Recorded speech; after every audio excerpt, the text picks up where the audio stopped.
This lovely cape is located in a quiet cul-de-sac that abuts the Booth Pond Conservation Area.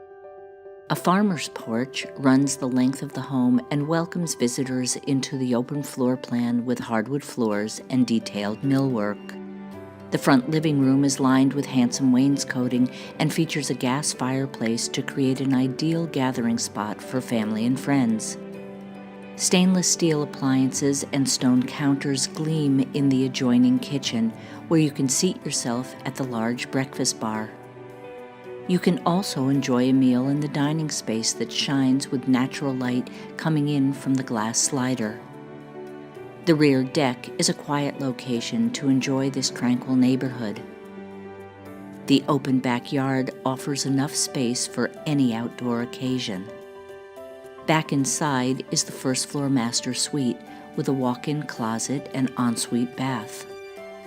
Completing the main level are a powder room and laundry room off of the kitchen.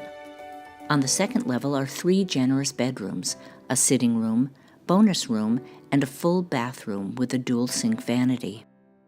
The city of Woonsocket is a growing community in northern Rhode Island, filled with numerous parks, including Cass Park and Cold Spring Park.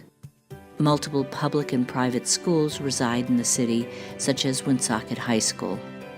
Nearby Cumberland boasts its own parks like Diamond Hill Park, where you can find the ice cream machine, a local favorite. The vibrant culture and renowned dining options of downtown Providence are only 20 minutes away. For more information, please visit the property website or call Ryan Antrop at area code 401-480-4564.